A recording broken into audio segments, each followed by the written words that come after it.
Бишкек шаарынын тургундары өзгөчө абал режиминде жашап жатканына бүгүн 6 күн болду. Бирок кала жашоочулары дагы деле бул тартипке көнө албай тоготпой жаткандай. Коменданттык сааттын эрежелерин бузгандар азайган жок. Түндө Бишкекте 137 адам кармалды. Анын 116сы эркек, 18 аял, 3 өспүрүм. Өзгөчө абал режиминин тартибин аткарбагандар көп болуп жаткандыктан, кечээден тарта кайгылуу кызматкерлердин саны көбөйтүлүп, милиция кызматкерлери жөөдө иш алып бара баштаган. Ал эми бүгүн Бишкек шаарынын коменданты кошумча чараларды чектөөлөрдү киргизген буйрукка кол койду.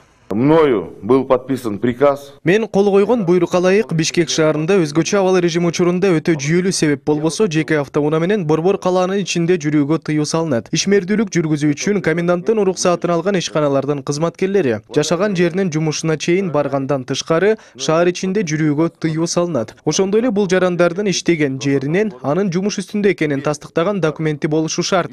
Кошуна колуңдоруна, тууган туушкандарына, кесиптештеринин үйүнө барууга тыюу салынат. Үй бүлө мүчөлөрүнөн тышкары 3 адамдан көп чогулууга тыюу салынат. Балдар чоң адамдардын коштоосунда гана жүрүшү керек. Шаардыктардын жашоо турмушуна керектүү каражаттарды камсыздаган ишканалардын башкасынын баарынын иши токтотулсун. Урматтуу шаар тургундары, биз мындай чараларга барууга мажбурбуз. Анткени азыркыга чейин Бишкекте өзүнүн жана айланадагылардын саламаттыгын коркунучка кептеген учурлар көп катталууда. Мен силерге дагы бир жолу кайрылам. Өтө жүйөлүү себептер болбосо көчөгө чыкпагыла, туугандарыңардын үйлөрүнө барбагыла, жолугушпагыла. Биз киргизген эрежелерге баш ийбегендер мыйзамдын алкагында жазаланат. Бүгүндөн тарта өзгөчө абал режим учурунда шаар ичинде жүрүүгө уруксат берүү онлайн аркылуу жүргүзүлө баштады. Анын тартиптери менен кененирээк 1312 чекит түндүк чекит кейжи сайтынан тааныша аласыздар. Коменданттык саат учурунда жүрүүгө электрондук уруксат документи тартип сактоо органдарынын, башкы штабтын, саламаттыкты сактоо, өзгөчө кырдаалдар министрликтеринин, мэриянын, ыкчам чара көрүү топторунун, инкассация жана авариялык кызматтарда иштегендерге жана өтө зарыл медициналык процедура ала турган жарандарга гана берилет. Бүгүнкү күндөн баштап электрондук уруксат берүү системасы иштей баштады.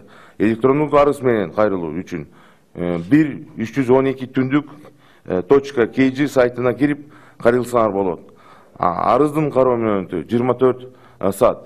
Дагы айтып кетейин, ошол бүгүнкү күнү электрондук ошол уруксат системасын киргизден кийин бүгүн ошону биз биринчи кезекте мамлекеттик органдар үчүн биринчи кезекте мамлекет орган үчүн иштейт.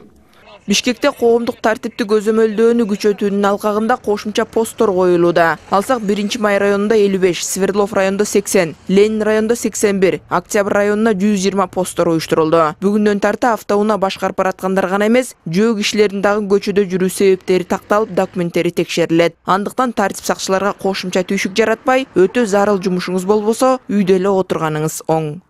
Булгаяк Авлетим деген. Все разворачивать. Элизат Эркинтур, Самат Дөлөтакунов, НТС.